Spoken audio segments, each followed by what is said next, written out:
friends, it's Christy. Welcome back to my channel. Today I'm going to be making a card using Hello Bluebird's Little Painters. And I have some exciting news for you guys. Hello Bluebird is going to be starting a challenge, and this is going to be the first one here. It is a color challenge that will be starting April 1st. So make sure you check out the Hello Bluebird blog for all of that information. But for now, I'm going to begin with the coloring. I've stamped all my images on Spectrum Noir Ultra Smooth Premium White cardstock with Lawn Fawn Jet Black ink. I'm coloring with my Copic markers. For my bunnies, I'm going to be coloring them to look like little white bunnies using E40 and E41. So I'm starting with that E41 and laying in some shadow wherever I think it should go, around the sides of the face and the undersides of the legs, the inside of the arm. I also did put a little shadow up over the bridge of the nose to kind of accentuate that and make the nose look like it's protruding out a bit. And then I'm going to blend that out with the E40. Just flicking in a bit of that color and filling in the mid-tone. And then for the highlight, I'm just going to go over the edge of the E40 with the colorless blender and let that fade into the white cardstock. Like I said, I wanted these bunnies to look white, but I want them to have some dimension on them. So I chose these colors because they kind of remind me of vanilla. And I wanted to really accentuate the colors that are in the color challenge, so I wanted to keep everything as soft as possible otherwise. So I'm going to do the other bunny exactly the same, and just doing the opposite shadows on the right side of the body this time instead of the left, since this bunny is facing more toward the left. That way the light is shining directly on his face, which is how I usually like to do my light source. Then I went back in with that E40 to just add a little color to the white parts of the ears. I'm going to be adding some pink to that, but I didn't want to cover the entire ear, so just having a little bit of that E40 in there is going to help it look a bit more natural. And then for those pinks, I'm using RV10 and RV11. I use the RV11 to color in both of the bunny's noses, and then I'm using both shades for the ears with the RV11 down at the bottom, and then blending up with the RV10. And then I did go back and flick in a bit more of that RV11 just to emphasize that darkness. And then I'm also going to give them some rosy cheeks by doing a little oval shape with the RV11 and then blending over the edge of that with the RV10. I also want to have some more pink in this card since it is one of the 4 colors in the challenge. So I'm going to do a little blob of paint on the palette, and I will do one of the Easter eggs in this pink combo as well. So I'm blending out the RV11 with the RV10 and then going back to that RV11 just like I did on the insides of the ears to make that a little bit darker on the edge. I also wanted to do some altering of some of these images so that I could add some color on the tips of the paintbrushes and also kind of drips on the paint jugs. So I'm doing that with a Memento Tuxedo Black marker, which is almost the same color ink as what I used for stamping, but it also works great with alcohol inks, so I can use my Copic markers. So now that I have done that, I can add a little bit of pink to the end of this bunny's paintbrush. And I'm also going to add some drips to one of the paint cans. I'm doing the one on the left because it's going to be closer to the bunny that is holding that paintbrush, so it just makes sense. And then I also am going to fill in that paint bucket, and then I am going to do a line at the top of that as well. I forgot to do that originally. So now that I have my pink done, I'm just going to darken it a bit with a little more of that RV11, and then I'm moving on to my hedgehog. For her body, I'm using E50, E51, and E53. Using that E53 for the shadows, and since she's facing completely forward, I'm doing her shadows more even on both the left and the right. Also giving her a little shadow under that Easter egg that she's holding, since that would be casting one. I also gave her a little shadow on the bridge of her nose as well. And then I'm blending that out with the E51. And then I'll use the E50 for the highlight, mainly on her face, but a little bit on her body as well. And then once I'm done with that, I'm going to also use those shades to color in the easel that the bunny is holding, or not the easel, the palette, sorry. And I wanted that to look like it was made of wood, so I'm going to use that E53 first, and then blend that out with a bit more of that E51, and then I'll have a little bit of room for that E50. I wanted it to be a little bit darker than the hedgehog, so I did go a little more heavy-handed with my darkest and my midtones and just used a little bit of the highlight. And then I also did a second layer on that just to make everything really nice and smooth. And then I also decided to do the handle of the paintbrushes with that E53. And I'm just going to use the one shade for that since they're really super narrow, so there's not really a lot of room for additional colors. And I think I'll have enough dynamic coloring with the rest of the shades that I didn't really need it there. So for the rest of the hedgehog, I'm going to move on to E55, E57, and E59. And I'm starting with that E59 and doing some flicks of color to represent her little spikes. And then I'm going to blend that out with the E55. Now you can see that there's a little bit more of her spikes on the right hand side than the left. So I'm going to blend that out with the E55, but I realized that I needed to bring those darker colors a little bit closer on that right side. So I'm going to finish up with that E55, but then I am going to go back in and do a few extra flicks with that E57 to just make it look a little bit more even. And then I'm also going to color in the brown part, the bristles of the paintbrush with those 3 shades as well. It's super small, so you probably didn't need all 3 shades, but I went ahead and squeezed all 3 in there.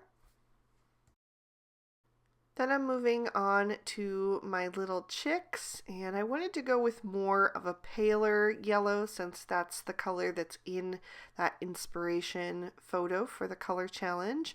So I went with Y000, Y11, and then Y13.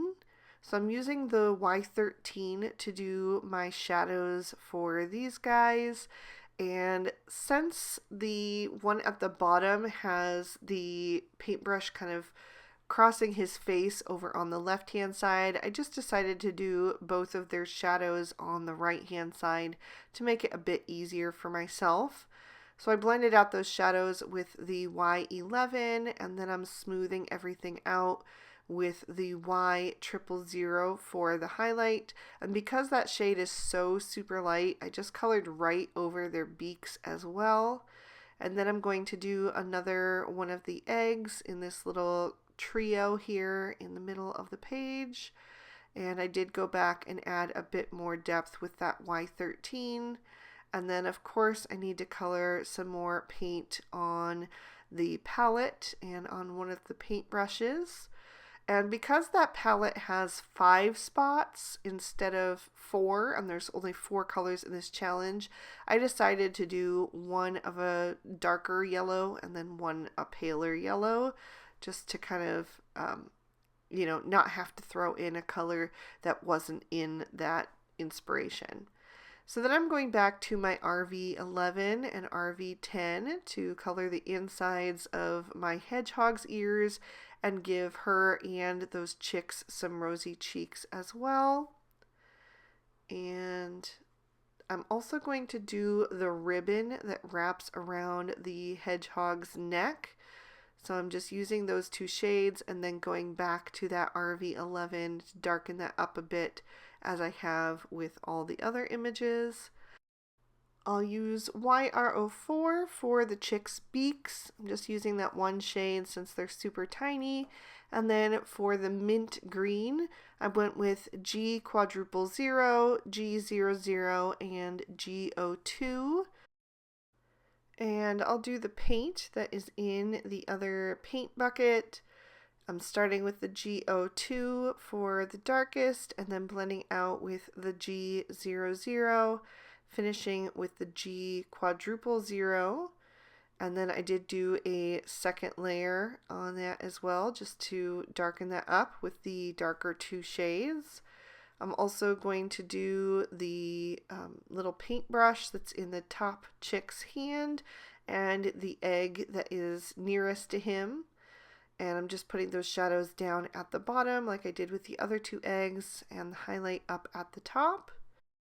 And I will go over those again to just increase that saturation a bit.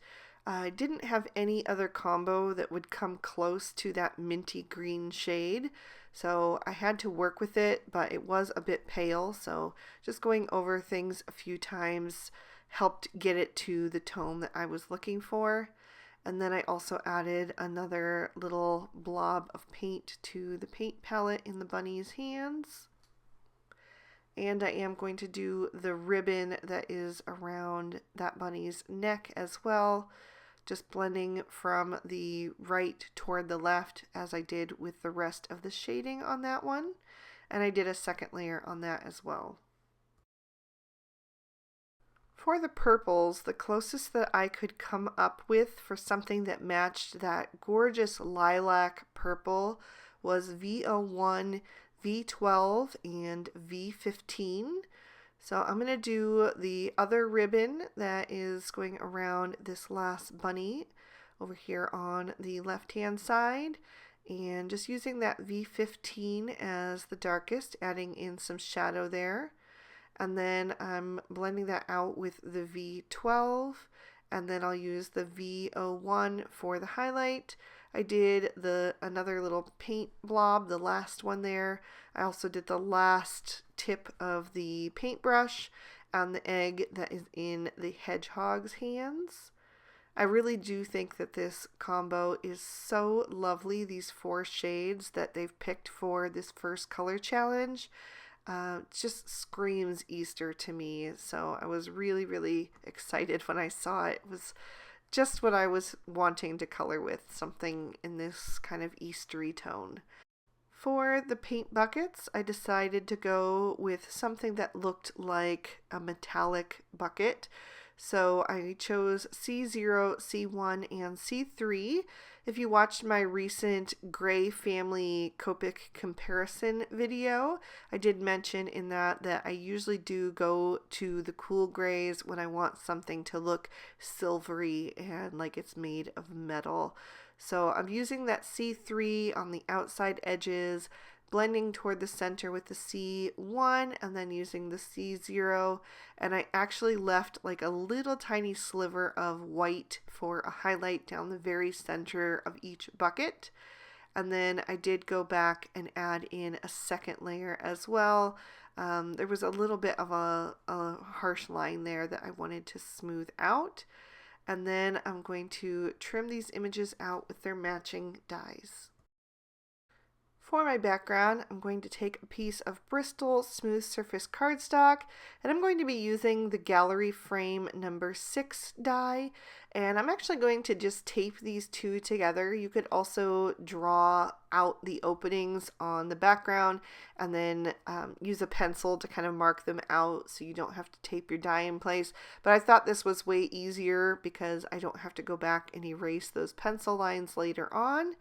And I'm just going to watercolor with some Distress Oxide inks in those spaces to create a little sky and ground for my critters to sit on. So I went with a yellow sky since there was no blue in that color challenge. So I thought it could be like a sunrise scene. And I'm just adding a little bit of Squeeze Lemonade Distress Oxide ink onto an acrylic block and then smoothing that out with some water across the top, and then adding a bit more of concentrated color just by tapping that paintbrush in there to make it look a bit more organic. And then I'll clean off that acrylic block with a baby wipe and press some cracked pistachio onto the block. That is the closest I could come to that minty green shade. So I'm going to just paint some of that down at the bottom. I wanted it to be very loose and kind of just watercolory in the background. I didn't want anything that was too particular. So I'm just doing that on all 3 panels. And then I'm going to just kind of soften things up and make sure that the place where they meet up kind of fades into one another. Then I'm going to remove that dye so we can see what we've got so far. And I want to do some splatters. I've decided to do this after I remove the dye, that way I don't have to clean my dye off. So I'm just going to take some of that cracked pistachio that was still left on there. There really wasn't enough though, so I did have to add a bit more. And I'm going to pick that up with a paintbrush and tap that across the background. I don't mind if some of the yellow ends up in the green and some of the green ends up in the yellow. In fact, I kind of want that to happen just to kind of make everything look a bit more cohesive. And I also really love those speckles for Easter. It reminds me of those robin's egg candies that I used to love so much. They've got, you know, that pastel colors, and then they've got this gorgeous speckle on them. So that's what it makes me think of. So I'm just doing some splatter, tapping that against my fingers so I can get some really small little flecks until I'm happy with how that's looking, and then I'll set this panel aside to dry. In the meantime, I'm going to take a piece of pattern paper from the Lawn Fawn Flower Market 6x6. I wanted this purple tone here that has the little flower sprigs all over it. I think that looks so beautiful for Easter. And then I die cut that with that same gallery frame 6 die.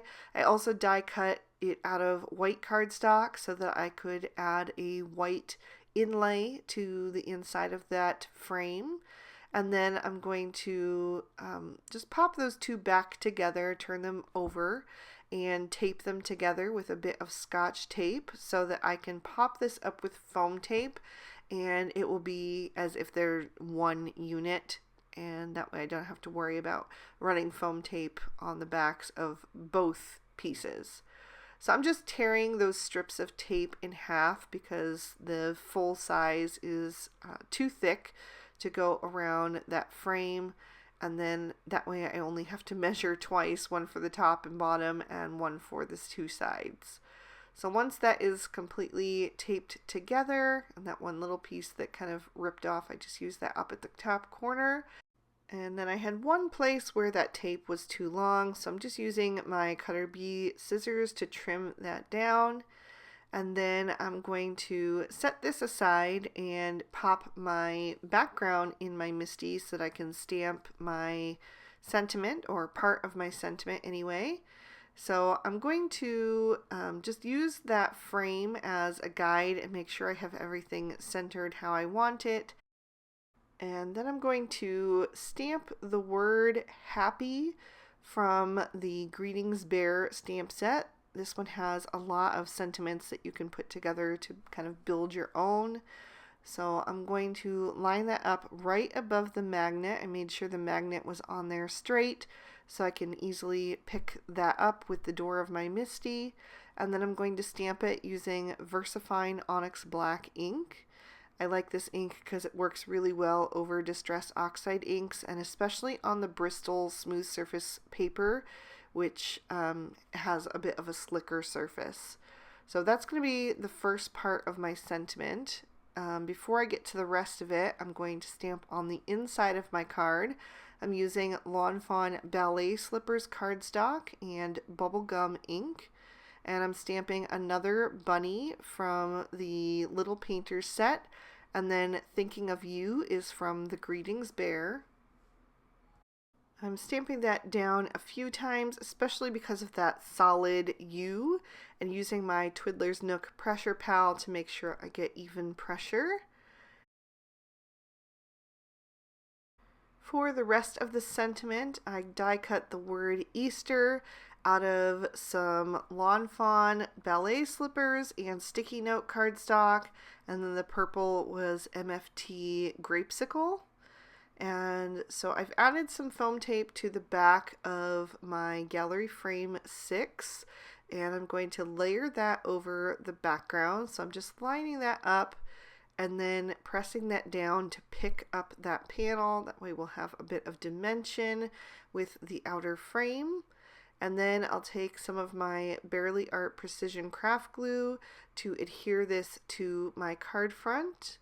So I'm just lining that up and making sure that the 4 corners are right, and then smoothing that down into place. And then I can start adhering my images. The first one I'm going to add is the bunny with the easel. That's going to go up in the top right corner. I'm adding a bit more foam tape to make sure that he is really well supported, and then liquid glue where he's going to overlap the edges of that frame. So I'll just tuck him in there, and then next to him is going to go the hedgehog holding the purple egg, and then I'll have the little chick that has the paintbrush that has the purple tip, as if he has just finished up painting that egg for the hedgehog. And then in the bottom left corner, I'm going to add the other bunny, so they'll kind of be diagonal away from each other. And then I'm going to do the paint buckets. That one I'm going to add with just some liquid glue because I want the eggs to go in front of that. But I'm adding the other chick to the right corner down at the bottom, and then I'll do the eggs down in front of the paint buckets. And I made sure the pink egg was near the bunny with the pink paintbrush, and the green egg was near the chick with the green paintbrush. So now I just need to finish up my sentiment. I'm using my EK Success reverse tweezers to help me get these letters positioned just so, and then my Barely Art Precision Craft Glue to add the liquid glue to the back, since it has that super fine tip. Fits really nice behind these little die cuts. So I'm starting on the right and the left with the E and the R, and then I'm going to work my way toward the center. So once I have those balanced, then I'm going to grab the next letter, which is the A. And I'm not going to put them in a completely straight line. There was too much space there, so I decided to stagger the letters a little bit. Not only does that help them take up more space, but it also gives them a bit more of a whimsical look. And yes, I do know that I put the T down in the wrong spot. I realized that right after I put the S down. So I'm going to put that S down and make sure that that is down straight, and then I'm going to peel up that T. Luckily, I was able to do that without too much damage behind it, because this glue does dry really quickly. But I was able to get that T positioned and know exactly where that E needs to go then to cover up any of that little bit of torn cardstock. But because it was more of that distressy looking background, it wasn't super noticeable anyway. The E perfectly covered that up. So the only thing left to do is to add a bit of glitter. So I'm going to grab some crystal stickles, and I'm going to put some on all of the Easter eggs.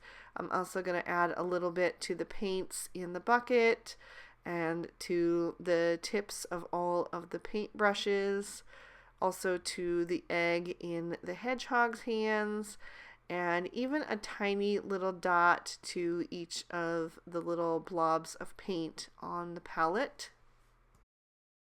And then I also decided I wanted to have just a little bit on the Easter part of the sentiment, just to help it stand out a bit. My stickles got clogged, so I had to grab the pin from my Barely Art precision craft glue to kind of unclog that. But I'm going to add just a little bit of stickles down at the bottom of each letter. I didn't want to cover it completely. I wanted it to be more of an accent. So I'm just kind of doing the bottom, I don't know, third maybe of each of those letters, and that will just give them a little bit of extra something, especially when it's tipped in the light. And I'll show you guys that in just a second. I had so much fun playing with this gorgeous color palette for our new challenge. If you're interested in participating or learning more about it, please check out the post on the Hello Bluebird blog. I'll have a link down below to my blog, which will have more details about that as well. If you enjoyed this video, please give it a thumbs up and subscribe to my channel if you haven't already. I post new videos every Monday and Friday. Make sure you've got that notification bell turned on so that you are alerted when a new video goes live. If you're interested in any of these products, I'll have everything listed and linked for you in the description bar below. And if you'd like to keep watching, here are 2 extra videos I thought you might also enjoy. You can click on either one to check them out. Thank you guys so much again for watching. I hope you have an absolutely amazing day. Bye-bye.